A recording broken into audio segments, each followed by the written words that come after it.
Have you considered the fate of pesticides? Pull out your hose and grab your can. We're about to integrate another Pest Geek podcast. Hi, everybody. Frank Hernandez here, and welcome to the Pest Geek podcast, bringing you the latest news, products, and politics from today's leading industry pros, offering you their technical marketing and growth strategies to give you, the pest management professional, that killer edge.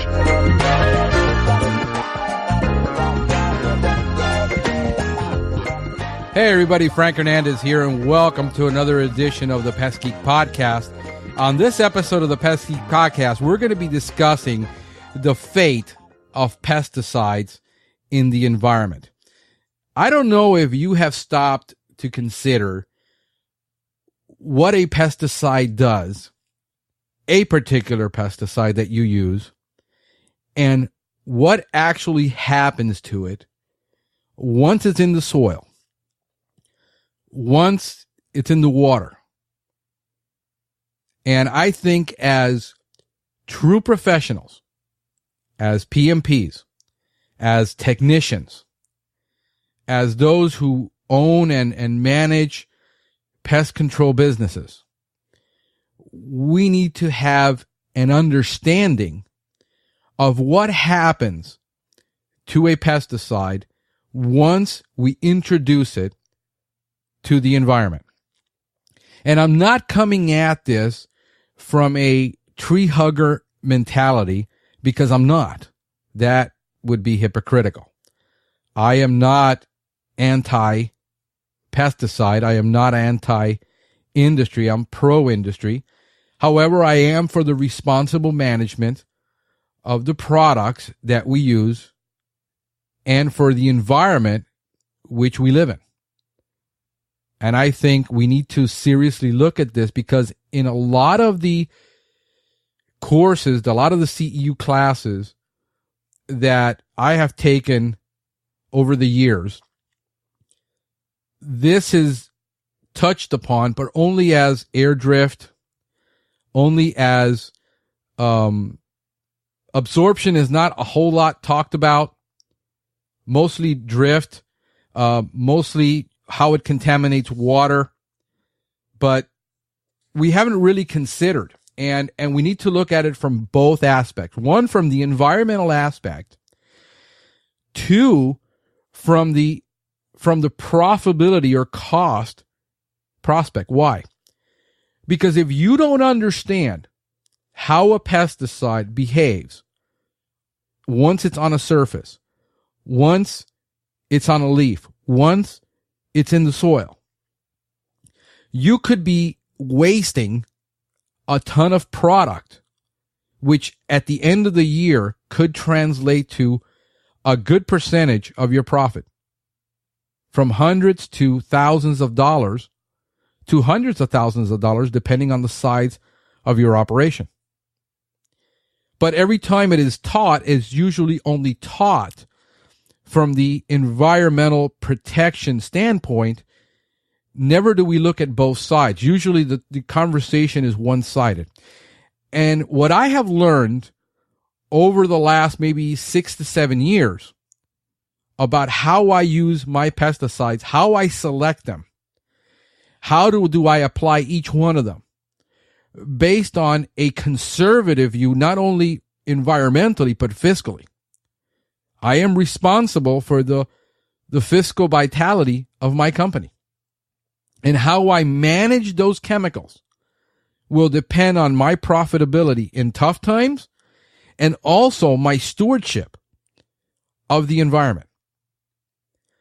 Let's take a look at what we're talking about, because pesticides behave differently. All of them behave differently in the soil and on different surfaces. We're mostly looking at the persistence of pesticides and the mobility of pesticides from an environmental perspective. How long does it last in the soil? That's a very good question to ask. How long does that pesticide last in my soil? And your soil could be totally different from my soil, and I know it is. Here's why. I have taken a look at agronomy and applied agronomy to my pest control business, not only for the horticultural part, but also from the GHP perspective. And here's why. I live in a state called Florida that has a very geospecific soil type. As a matter of fact, it is geospecific. There is nowhere else in the world where we have this particular type of soil. We have a calcareous soil. Now, there are calcareous soils all over the world, but this particular one is only here in South Florida. And this calcareous soil is rich in calcium carbonate.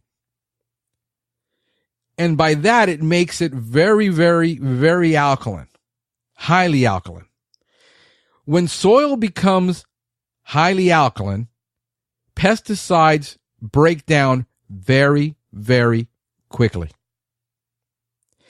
And also, in the use of fertilizers, you can start putting a ton of fertilizer down, but if you don't mix that with some type of foliar application, like with micronutrient sprays, you can fertilize all you want and you're still going to get a bad result.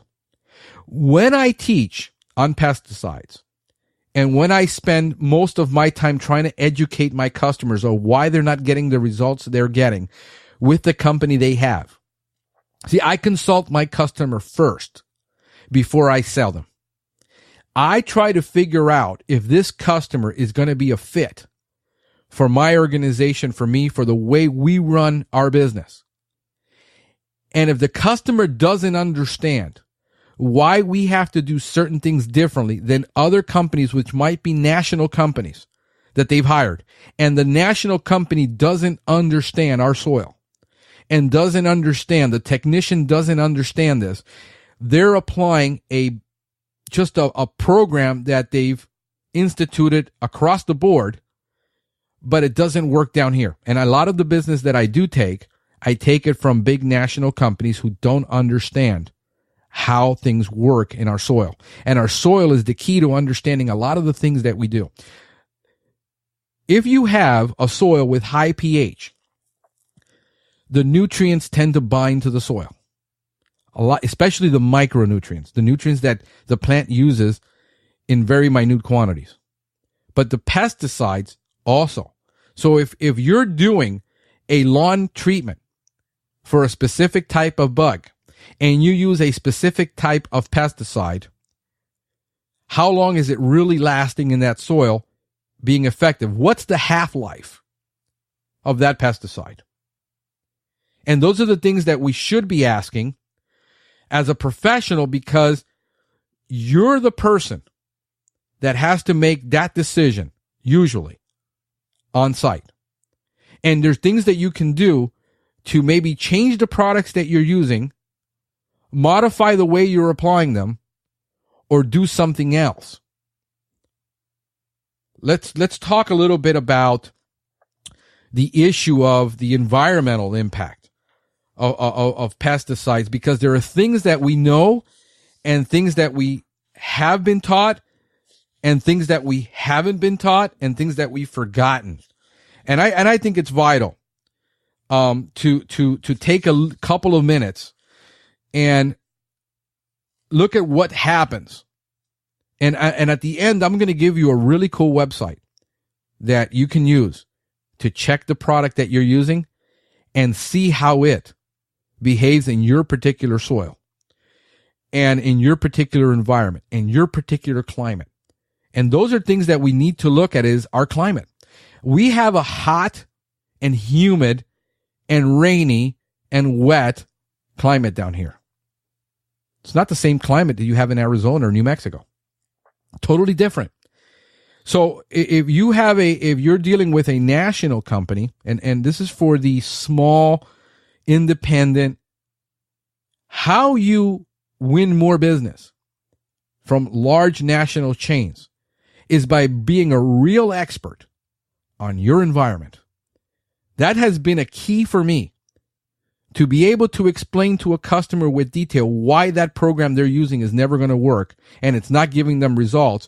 And they're complaining about my high price, because my price is higher than a national chain. My price is higher than most GHP people because I deal in a lot of high-end ornamentals.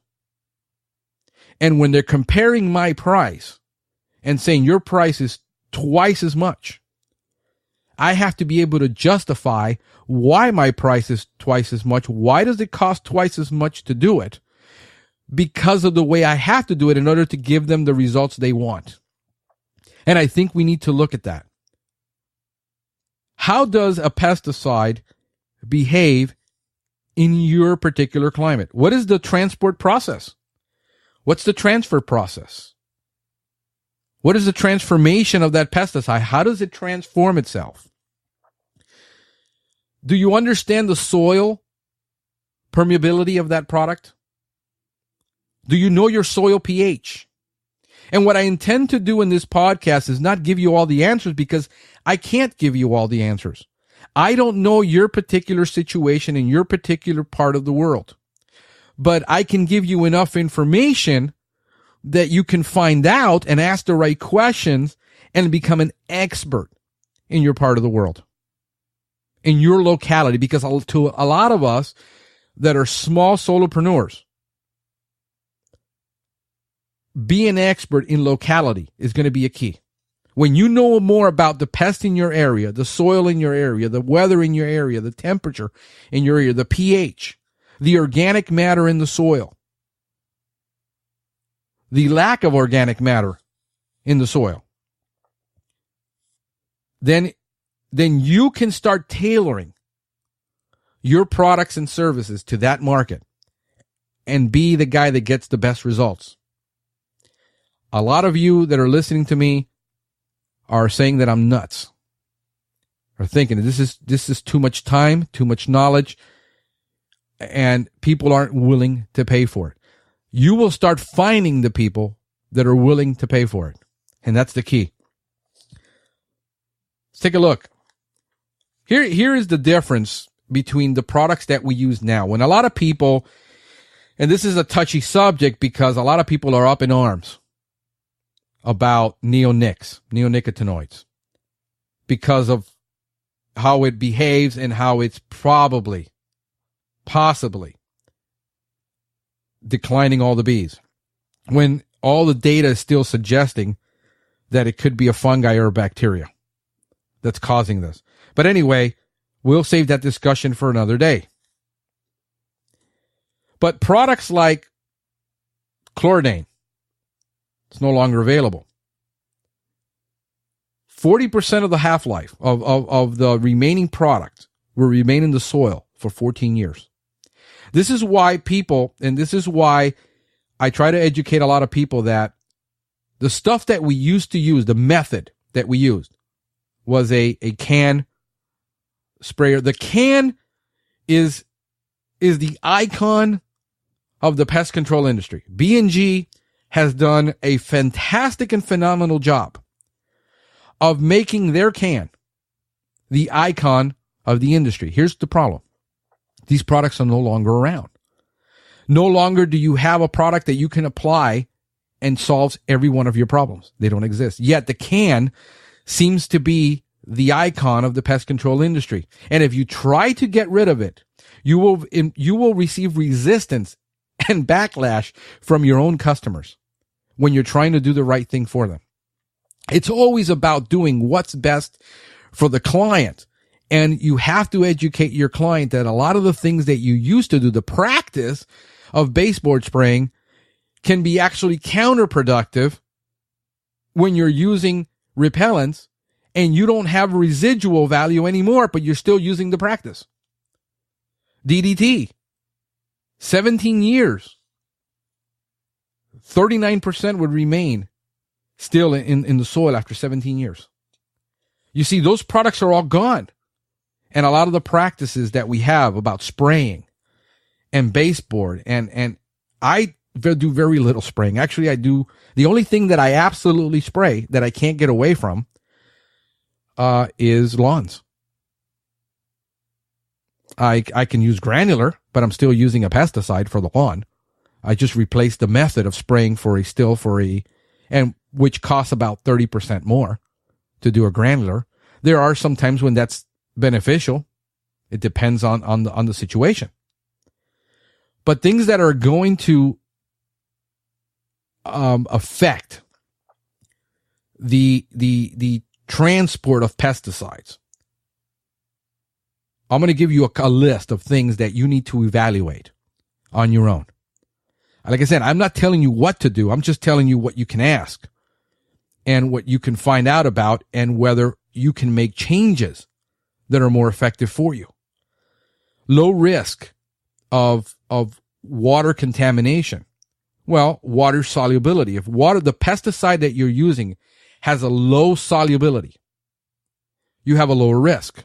I have the choice here in Florida to use two basic treatments for three brand names: Merit, Meridian, or Safari for doing root drenches. I still rather use imidacloprid. They're all nicotinoids. But for the soil that I have, the solubility, the type of soil, and the product, the one that's going to work best in my type of soil is going to be Merit, imidacloprid. The other two is one, Meridian is less, it's more soluble, but it's still less soluble than Safari. Safari is by most the highly soluble. It's not a very good idea to use it in a sandy soil, rocky soil that we have with no organic matter. It doesn't bind very well. You see, so I can use a really expensive product, which is like the Bentley of the market, or I can use a much less inexpensive product that performs better in my soil. And that's what I look at. Absorption. If the absorption of the soil is high, you have very little contamination in the water. If the persistence of the pesticide, how long it's going to last around in the environment, is low, you have less groundwater contamination. If the texture is fine clay, you're going to have high soil absorption. It's going to linger around a little bit longer around there. It's not going to drain. It's not going to leach. If you have a high organic matter, it's better. Microbes, okay, in the soil. How deep is that groundwater? Is it 40 meters? Is it 20 meters? Is it 8 meters? See, if you know where your groundwater is, here our groundwater, our water table, 8 to 10 feet, we got a water table. That's it. That's how low, we're under sea level in some areas. If you're above sea level, hey, that's much better for you. Rain. Does it small infrequently, or does it just downpour, 20 inches? All that is going to affect how your product is going to behave. And if you can take a product that can behave better in your environment, and here's what I'm going to tell you. Even this, I know that some people don't see it. I've tried explaining this to a lot of people. Even if you have to pay more for the active ingredient, for the chemical, you have to evaluate what's more valuable, your time or the product that you're applying. Most of the time, 99% of the time, it's going to be your time, not the chemical. Here's why. I have people who like to use these old fungicides and old insecticides. And I find modern ones, based on the plants that I have available to me, that I find out you work very, very, very well at very, very, very low doses. And the comparison they're making is this bottle costs $300 and this bottle costs $65. Okay, let's look at what the real cost per application is, first of all. I'm using 1 gram of this chemical per 1,000 square feet of foliar spray for a fungus. And you have to use 1 to 4 ounces of that active ingredient. Who's putting out more product into the environment? You or I? You are. How much is it really costing you? If my application cost me 36 cents to 65 cents per 1,000 square feet, how much is yours costing you? Second of all, how many applications do I have to make with my product? If I can make 1 application and get control 80% of the time, how many applications do you have to make with your product? So you got to make another trip and another application to get real control. See, you sometimes you have the illusion of control, but you don't really have control. And that's what I'm looking at is if a change in the pesticide, even though, yeah, you pay for that bottle $300, it might last you the entire season. How many of times do you have to rebuy the product that you're using now? And notice I haven't mentioned any names of a product that I'm using that I say, well, compare it to this one. We could do that. So that's where I'm going with this, is about the persistence of the product. Question of all, how long do you need that product to persist in the environment to get control? Well, if you talk to the customer, a customer doesn't want to pay for an application every 2 months. If he can get away with one application every 6, he'd be tickled.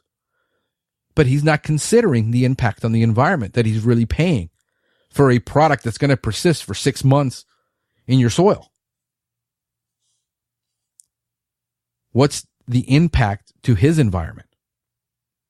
What's his risk that he doesn't understand? See, as professionals, we are stewards of what we have.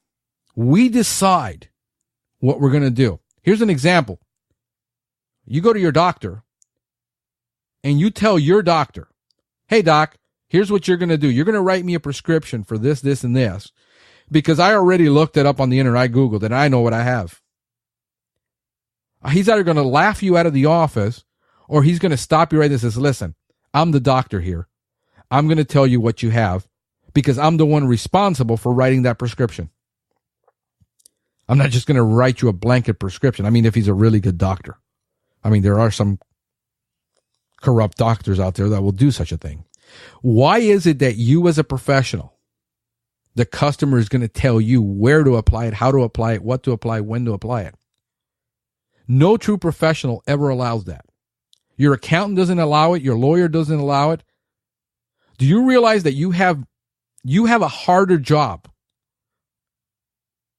a much tougher job, a much job that requires more knowledge and more understanding than an electrician does? Electricity hasn't changed in 100 years. It's still the same. You have new equipment, but once you learn to install one piece of equipment, how often do you get a new piece of equipment that requires you to retrain yourself in electricity? As an electrician, it doesn't happen. In most professional fields, there's not a lot, but insects are constantly evolving, new products, new laws. It's kind of like tax preparers. Somebody pretends they're going to train you to be a tax preparer in 2 weeks. Good luck with that. I still have a CPA. He has to stay on top of it. And you got to do the same. You as a professional are on top of everything. And you got to charge like a professional. And you have to behave like a professional. And you have to know like a professional. You should be able to give a response to somebody who challenges you of why you're doing something and why should you do it differently. 90% of what I do, 80% of what I do is educating my customer. Not selling them, not performing pest control, but educating them. Because in this age, people go on the internet and they tell me, I know what my plant has. And they tell me, I got a mold. I said, no, you don't have a mold. You got a fungus. It's a big difference. And the reason you have a fungus on you got it is because of the weather and because of these conditions. Sometimes they'll call me and say, well, my says I have a fungus, and they'll treat it with a fungicide. When he has a mold brought on by the excrement of aphids, which is sugar, and it grew on there. If you take care of the insect, the mold is gone. Customers are telling us constantly because they're going online and they think they know what's going on. They don't understand all of the stuff that's involved. How does it transport, the pesticide transport in water? How does it transport itself in soil? How does it transport itself through the air after you have applied it? Through volatilization. It's a big difference between me putting a product down on a surface that's moist and humid all the time and applying a pesticide in Arizona to dry concrete that all of a sudden I put it down and it evaporated. It volatilized. the active ingredient stuff, but how much of it is up in the air? See, there are things we need to consider other than leaching, uptake. Can I be more effective with the uptake of my systemics if I buffer my water correctly before I put the pesticide in the tank? If you got a water pH of 7, how long is that pesticide lasting in that tank before half of it is gone? Let's take a look at trichlorphron, Dilox, or trichlorphon, Dilox. If you got a soil pH or a water pH of 8, half of that product is gone in 63 minutes.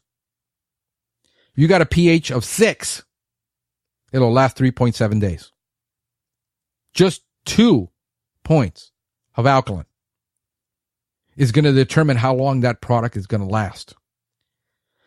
So if you're one of the ones that carry one tank and you load it up in the morning with your base pesticide, if you didn't buffer it and you don't know what the pH of your water is and you don't know what the pH that pesticide prefers, I got some pesticides that prefer a 5.5.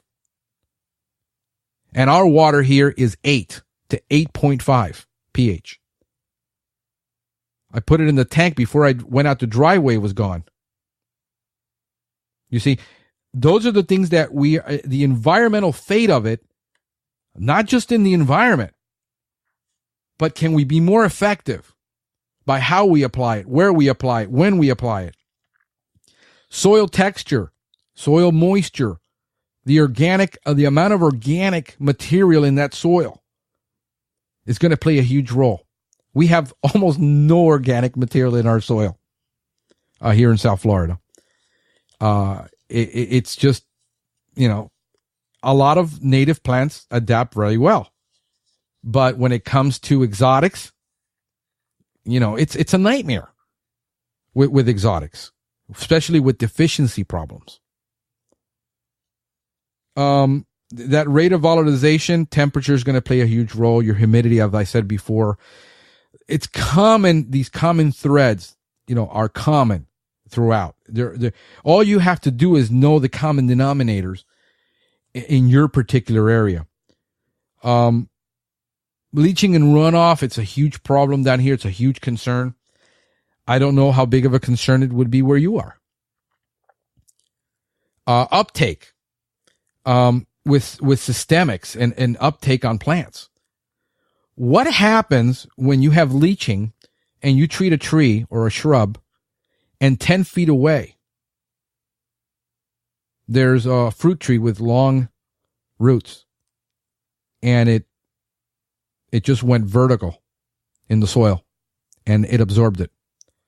We got a huge problem on our hands with that tree being contaminated because you're not allowed to treat fruit trees with imidacloprid. So is the uptake, is it going to be vertical in the soil if you applied it with low volumes of water versus more volume? What I found down here is people were telling me these exorbitant amount of volumes of water.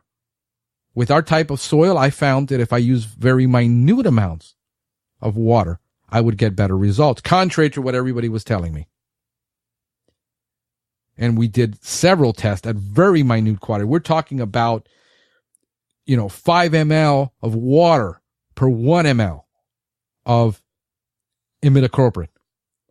And we were getting 12 months control on palm trees, even during the big, giant spiraling whitefly epidemic. Let's talk about degradation in the soil. And I think we need to understand degradation. Most of it is going to be microbial.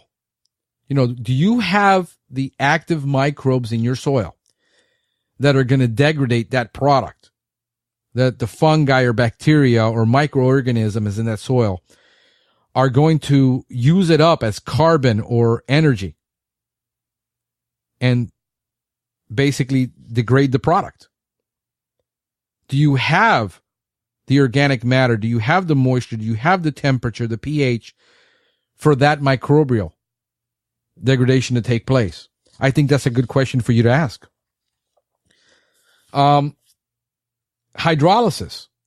How does that product break down in water? And usually pH plays a huge part in that.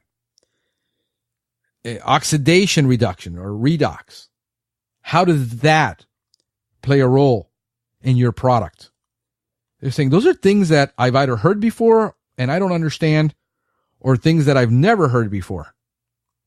Well, this is why I did this podcast. There are a lot of things that I haven't heard before that I'm going to be exposed to. There are a lot of things that I have heard that I haven't heard from anybody in 10 years of taking CEU classes. What about ionization? The hydrogen atoms, how does it break down because of that? Photo degradation. Most all products are going to be photo degraded by sunlight. A foliar application will photo degrade. An application to the lawn will photo degrade. But what about if instead of doing a foliar application, you got a better result with a root drench, with a product that doesn't leach? It's not shown to leach into water. If you could use that product better for your type of soil, wouldn't that be better? You would get a longer result. The product still doesn't last long in the soil, but now it's inside the plant lasting longer. That's what we figured out with our weather. You know, can't spray anything because 2 minutes later the rain washed it off or the sun burned it up.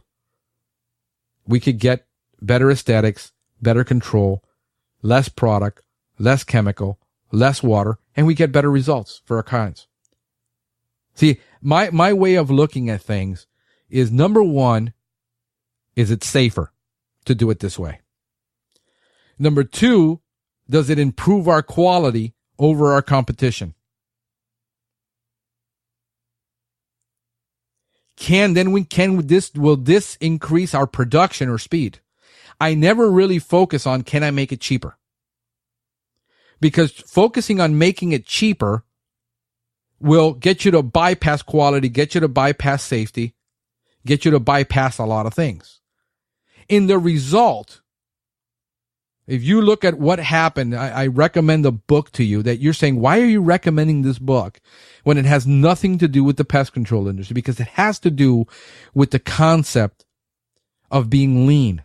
And lean is not about being cheap. Lean is about removing waste at all levels of your organization so that you're more profitable, you're more productive, and you're higher quality. I recommend the Toyota way. The book is called The Toyota Way. I'll put some notes in there. You can get a link to it. And it has to do with how Toyota is fundamentally different and why they were able to build higher quality products than American manufacturers. I know this is going to tick a lot of people off, but they do. And why American manufacturers are constantly inconsistent in their quality. They will have good years where they'll put out good cars and then all of a sudden they're back down again. Look at Ford. I have followed Ford since I was in college, as an example. Consistently putting out good quality products. And we can learn a lot from that manufacturing concept over in our service industry. And you can apply it and learn how that's done. Let's go on to, we were talking about photo degradation. I think for us, the sun plays a huge role. And the heat and temperature. You apply a product to concrete and all of a sudden you're not wearing a respirator and you have no idea that thing just popped up at you because of that temperature. When you should have been using a respirator, even if you're not doing micro spraying. So there are things that we should be looking at in the industry and things that could possibly make you more competitive, even if it sounds counterintuitive. A lot of what I've learned and a lot of what I teach to people is counterintuitive to my clients. They have an idea of what they think they understand, and I come to them with an understanding from a scientific and practical view of why it is that what they're doing is counterproductive. And I want you to consider that.